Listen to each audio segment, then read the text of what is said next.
नमस्ते बच्चों। अनुपम science class में आपका स्वागत है। आज हम पढ़ेंगे क्लास 8 का chapter 3 synthetic fibres and plastics. इससे पहले वीडियो में हम लोगों ने सिंथेटिक फाइबर के बारे में पढ़ लिया है। सिंथेटिक फाइबर क्या है, उसके क्या क्या टाइप्स हैं, उसका एडवांटेज क्या है, डिसएडवांटेज क्या है, प्रॉपर्टी क्या है, ये सब हम लोगों ने पढ़ लिया है। आज हम डिस्कस करेंगे प्लास्टिक्स के बारे में। अगर आप अपने घर में नज़र दौड़ाएं तो आपको बहुत सारा आइटम्स ऐसा मिलेगा जो प्लास्टिक से बना हुआ है। जैसे आप बाथरूम में देख सकते हैं, बकेट है, मग, शैम्पू का बोतल, आपका साबुन रखने वाला जो सोप केस। ऐसे ही आप किचन में देख सकते हैं, आपका जो चीनी, दाल, आटा ये सब रखने का जो कंटेनर्स है वो प्लास्टिक का होगा। इसके बाद आप देख सकते हैं कि आपके ड्राइंग रूम में चेयर, टेबल, ऐसा आपको बहुत सारा आइटम मिलेगा। बच्चे का खिलौना, आपका कंघी जो हम लोग करते हैं वो प्लास्टिक का है। ब्रश का जो हैंडल है आपका वो प्लास्टिक का है। इवन हम लोग स्लीपर या चप्पल भी प्लास्टिक का यूज़ करते हैं। तो आज के दिन में प्लास्टिक हमारा एक अभिन्न अंग बन गया है। हम प्लास्टिक के बने बहुत सारे आइटम्स यूज़ करते हैं। तो यहाँ पर आपको तस्वीर में कुछ प्लास्टिक से बने हुआ आइटम्स का पिक्चर दिखाया गया है, जिसे आप देख सकते हैं। तो इसके बाद हमको जानना है कि प्लास्टिक है क्या। सो plastic is also a polymer like synthetic fibre. Plastic क्या है? एक पॉलीमर है आपका, जैसा हमारा सिंथेटिक फाइबर में होता है। सिंथेटिक फाइबर जैसा पॉलीमर से बना है, वैसे ही प्लास्टिक भी एक पॉलीमर है। इसके बाद ये प्लास्टिक का जो पॉलीमर होता है, इसका अरेंजमेंट दो तरीका से हो सकता है। या तो ये लीनियर वे में अरेंज हो सकता है या क्रॉस लिंक वे में अरेंज हो सकता है। प्लास्टिक दो किस्म के होते हैं।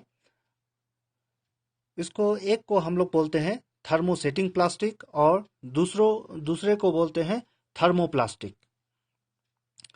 तो दो किस्म का प्लास्टिक है। अब एक एक करके हम इसके बारे में देखेंगे। थर्मोसेटिंग प्लास्टिक क्या है? Thermosetting plastics are hard and rigid. ये आपका बहुत सख्त होता है और रिजिड होता है। Example is bakelite and melamine. ये इसका एग्जाम्पल है, बेकेलाइट और melamine. Thermoset can be mould to set in any shape but it can not be remoulded. तो थर्मोसेट प्लास्टिक को हम लोग जब एक बार एक शेप में उसको मोल्ड कर देंगे, ढाल देंगे, इसके बाद उसको दोबारा पिघला के हम उसको कोई नया रूप नहीं दे सकते हैं। It is dark in colour, hard and resistance to heat and electricity. यह डार्क होता है कलर में, हार्ड होता है और हीट और इलेक्ट्रिसिटी का रेसिस्टेंट होता है। It is being widely used for the handles of kettles and pans. जैसे आपने प्रेशर कुकर का हैंडल या केटली का हैंडल देखा होगा। ये जो प्लास्टिक्स होता है वो पिघलता नहीं है हीट से। ये क्या से बना हुआ है? ये थर्मोसेटिंग प्लास्टिक से बना हुआ है। ऐसे ही आप जो इलेक्ट्रिकल स्विच वगैरह है उसमें भी देखेंगे वो क्या से बना हुआ है, वो भी एक प्लास्टिक है, वो थर्मोसेटिंग प्लास्टिक से बना हुआ है। Earlier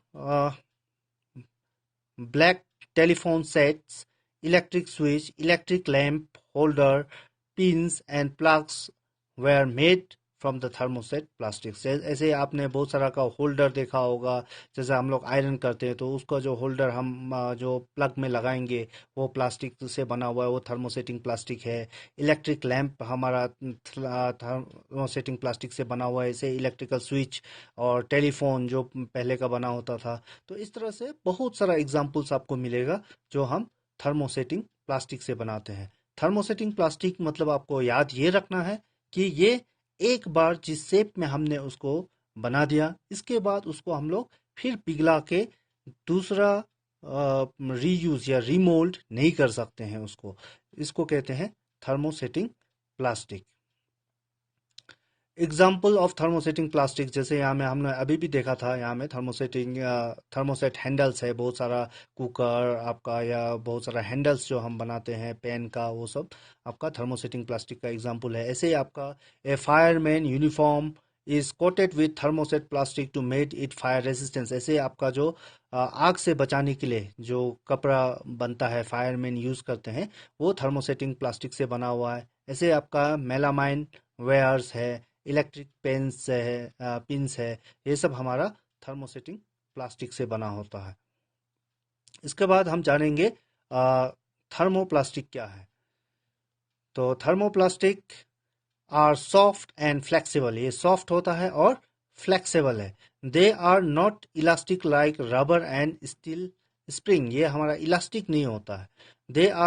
they melt on warming and regain their shape on cooling, इसको हम गर्म करके पिघला सकते हैं और ये कूल होने के बाद फिर अलग शेप ले सकता है।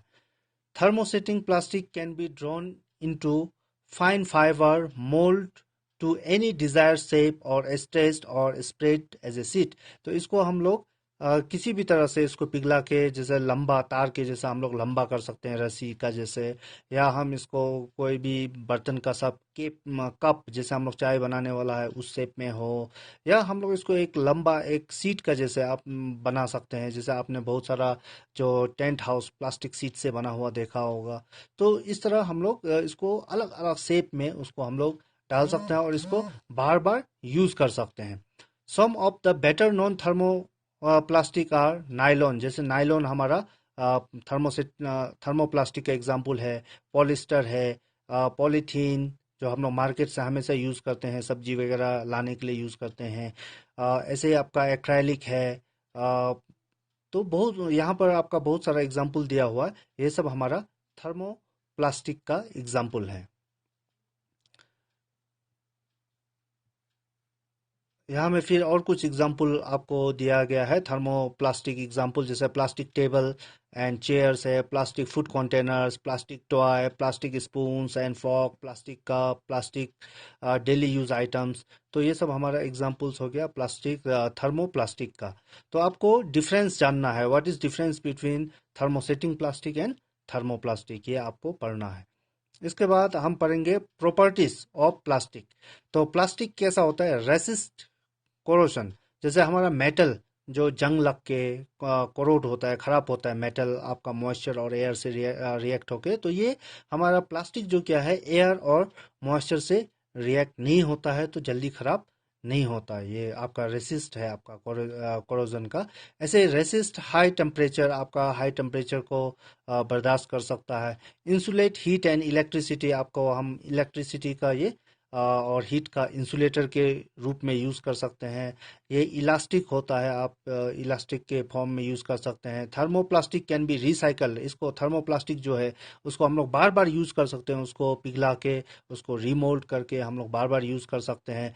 Non reactive to chemicals and water, आपका केमिकल्स और वाटर से रिएक्ट नहीं होता है, इसलिए हम लोग लेबोरेटरी में बहुत सारा जो केमिकल्स होता है वो हम प्लास्टिक बोतल्स में पैक करते हैं। ऐसे ही ये वाटर रेसिस्टेंट है, वाटर इसके अंदर नहीं जाता, इसलिए हम लोग छाता वगैरह जो बनाते हैं वो क्या से बनाते हैं, प्लास्टिक से बनाते हैं। और सॉफ्ट व्हेन हॉट, आपका जब गर्म हो जाएगा तो ये नरम हो जाता है। इसके बाद हम देखेंगे प्लास्टिक एंड द इन्वायरमेंट। तो प्लास्टिक का हम लोग ने बहुत सारा यूज़ तो देख लिया, बहुत फ़ायदा भी है क्योंकि ये हल्का है, लॉन्ग लास्टिंग है, जल्दी ख़राब नहीं होता है, किसी के साथ रिएक्ट नहीं होता है, तो ये सब इसका फ़ायदा है प्लास्टिक का। इसलिए हम लोग आजकल प्लास्टिक बहुत यूज़ करते हैं क्योंकि ये कैरी करने में आसान है, इसका कंटेनर्स हल्का हल्का होता है। जैसे आप एक लकड़ी का चेयर या लोहा का चेयर आप उठाएंगे तो आपको भारी है, लेकिन आप प्लास्टिक चेयर, बहुत सारा चेयर को आप एक के ऊपर एक रख के आराम से ले जा सकते हैं क्योंकि ये हल्का भी होता है।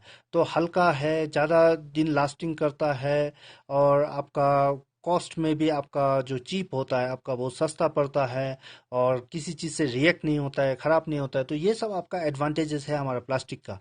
लेकिन प्लास्टिक का एक एडवांटेजेस भी है कि ये हमारा इन्वायरमेंट को पॉल्यूट करता है, क्योंकि ये प्लास्टिक हमारा नॉन बायोडिग्रेडेबल है। अगर ये कहीं में हम मट्टी में फेंक देते हैं यूज़ करने के बाद, तो ये जल्दी सड़ता नहीं है, ख़राब नहीं होता है, ये डिकम्पोज नहीं होता है, तो ये हमारा इन्वायरमेंट को पॉल्यूट करता है।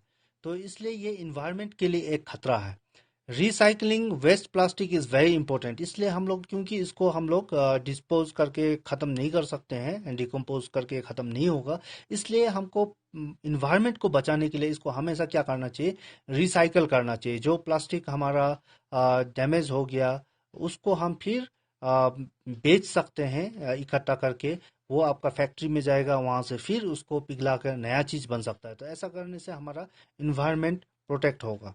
तो recycling waste plastic is very important. It may kills many animal as well as polluting earth, क्योंकि ये हमारा अर्थ को पोल्यूट करता है और इसके वजह से बहुत जानवर की मृत्यु भी हो सकती है। जैसे आपने आपने देखा होगा कि कभी कभी हमारा जो ये गाय है वो प्लास्टिक खा लेती है। वो प्लास्टिक खा लेने के बाद क्योंकि वो डाइजेस्ट नहीं कर पाती है तो फिर वो मर जाती है उसके वजह से।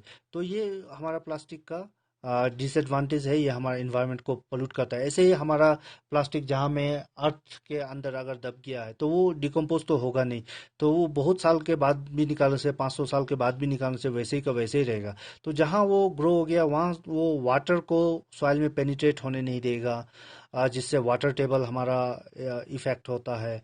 वैसे ही हमारा जो प्लांट का ग्रोथ है होना चाहिए था वहाँ पे, तो उस प्लास्टिक की वजह से वो ग्रोथ अच्छा से नहीं हो पाएगा। So this plastic is very dangerous for our environment.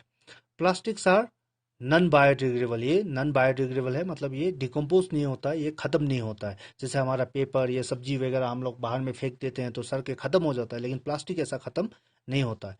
Few years ago scientist have discovered photo degradable plastic that can be broken down by sunlight, but it's takes very long time to rot.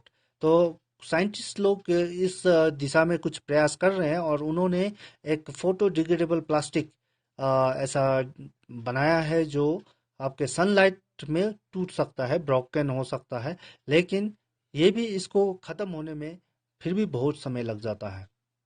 Recently, scientists developed biopolymers, biodegradable polymers. They rot very easily. For example, plastic made from corn starch dissolved rapidly in water. तो अभी scientist लोग ये plastic का एक विकल्प, एक दूसरा खोज रहे हैं जिसका मदद से जो मतलब हमारा इन्वायरमेंट को कम से कम पोल्यूट करे। जैसे बायोपॉलीमर्स है, बायोडिग्रेडेबल पॉलीमर्स उन लोग खोज रहे हैं जो इजीली सड़ जाए, ख़त्म हो जाए। तो हमारा जो ये प्लास्टिक का इन्वायरमेंटल पोल्यूशन का जो एक प्रॉब्लम है वो सॉल्व हो जाएगा। तो इस टॉपिक में हमें इतना ही पढ़ना था। उम्मीद करता हूँ कि ये आपको चैप्टर समझ में आया होगा। Thank you.